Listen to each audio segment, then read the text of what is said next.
Hey all, and welcome back to my channel of an everyday life of an Aspie.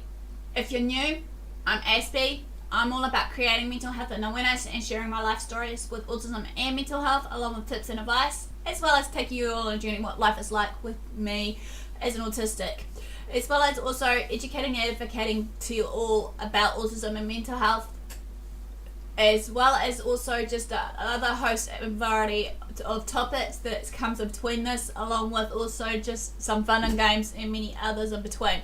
So if you're into any of these videos and more, don't forget to smash that subscribe button on the bottom right hand corner, and if you do so today, don't forget to turn on the notification bell so don't miss any future updates from me in the near future. So as I said before, this is an autistic related video that I would like to share with you all today, based on the treatment and therapies or behaviour intervention plans that are actually coming about of certain things. I've just clearly mentioned basically beforehand as a content trigger warning some of the applied behaviour analysis, what it is and why it's harmful for children, and also just a brief overview of what it is and a more deeper approach in the second part that was broken down to. So please bear in mind, I know there are some autistics in the autistic community may not want to watch it or hear about this type of therapy, but if you do decide to actually listen to my point of view, please be respectful in the comment section below when you do see it, and also be respectful of others if they don't want to hear it as well. So just as a disclaimer before I continue for this next type that I'm sharing with you all today of the therapy, I'm no medical doctor, I'm just your normal everyday Joe blog. So if you see anything out of the ordinary, please do seek medical attention for yourself or your loved one, or seek second opinion for yourself or your loved one, because I don't want to condone anyone to do self-harm. Right, the topic today I should say is the developmental social-pragmatic model. And the type of therapy for this one is a developmental therapy kind of thing. The claim here is it's supposed to improve communication for autistic children and children with attention deficit hyperactivity disorder, or ADHD for short, as well as saying this also basically that this model and many other therapies may help with other children with special needs as well, but it just means that we just need to research more into depth.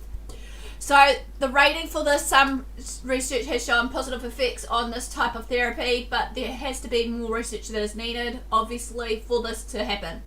The developmental social pragmatic model is an approach to autism spectrum disorder therapy, as well as to children with, again, attention deficit hyperactivity disorder or ADHD, as well as some others with special needs, that aims to improve children's communication. Research on this therapy has shown it is promising, although more high quality studies are needed for this to actually happen. The developmental social pragmatic model isn't a therapy in itself, just to bear in mind. Rather, this is an approach to an intervention that uses everyday interactions between caregivers and children to promote communication.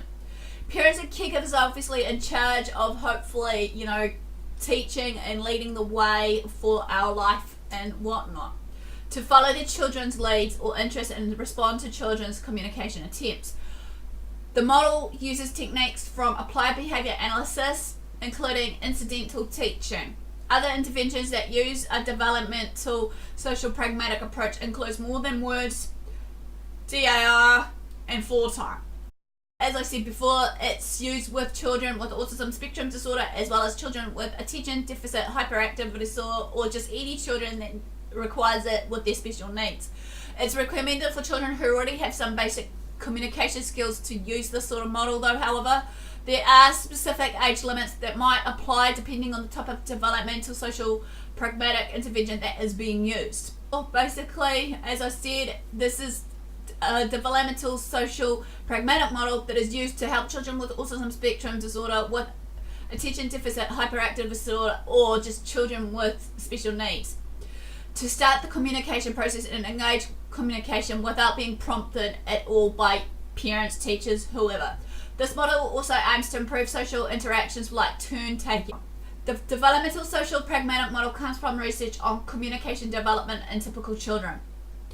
Research has shown on its use for children with autism spectrum disorder has been growing since the year of 2005.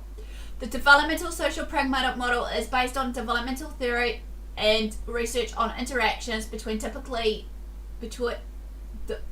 developing children and their caregivers. The key idea here behind this is that caregivers can improve the development of children's social communication through the way they respond when they're interacting with their children.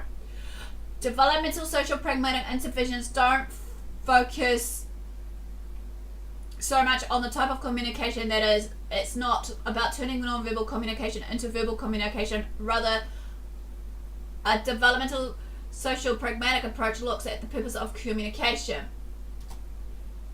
That is what children are trying to get out of any communications. And obviously I've got advantages and disadvantages on this model, on how it works and whatnot as well, just to let you know. In the developmental social pragmatic model, all communication efforts such as words, gestures or sounds are rewarded to encourage children to try again in the future. Interventions using the developmental social pragmatic model typically happens in a child's home. It starts in a home before they actually reach to maybe kindergarten, primary school, and many years after that. Parents or other primary caregivers tend to deliver the interventions. In a typical developmental social pragmatic intervention, however, parents might create a setting that interests the child. For example, they might set up a play area with the child's preferred toys. Then the parents can therefore engage with their child. So, in the following: encouraging the child to interact, for example, by putting a favourite toy out of reach. The child needs to ask for it. Respond to every communication attempt. Example: they give the child the toy regardless of how he or she asks for it. It doesn't matter whether he or she grunts, points or speaks. This is still their form of communication, so don't, forever be hard on yourself about that. Might model another way of communicating where the purpose is more clear to the child. Use words to express their feelings and label how the child might be feeling. For example, I'm really happy for you have asked for that toy. It looks like your fear helps too. Adjust how they interact based on the child's developmental level to ensure the child does answer. Mental social pragmatic interventions can take a lot of time and involve many hours of the day with a lot of patience as well. Depending on the goals you've set for a child, this approach could go on for several years. Developmental social pragmatic model works. Some research has shown positive effects from this model, but more high quality studies are needed. As I said, the techniques used in this model are based on the principles thereof.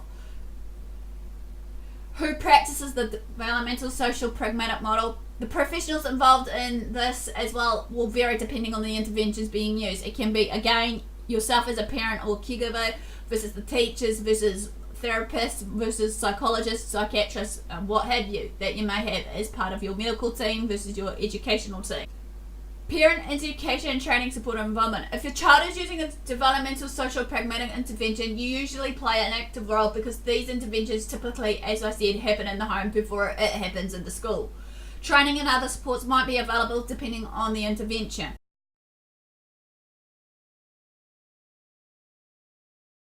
A real short brief overview of the model that I'm sharing with you all today. Smash the like if you like this. Comment below if you've got a child that does this and if it works for you. Feel free to also share these videos around. And all for the do, guys, thanks for your support, thanks for watching. Do what you love what you do. Until next time, I'll see you again soon. Ciao for now.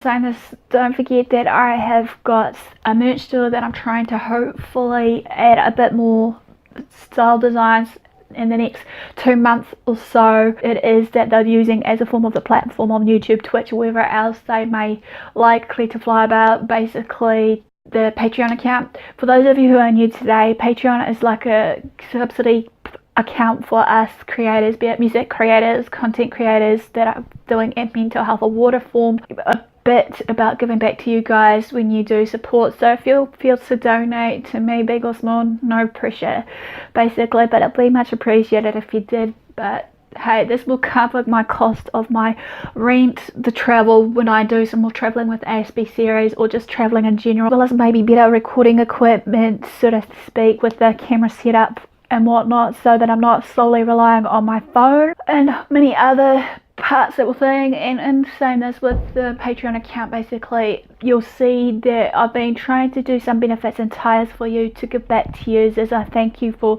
you know, journeying with me, even though some of it will be maybe for free, some of it, you know, maybe need out of my pocket to send you guys certain stuff back, if it may be, if you do donate to a certain amount, merch of your choice, versus basically maybe if I can afford to print out a copy of my book that I did 3 years ago, if you're interested in reading my life story more there.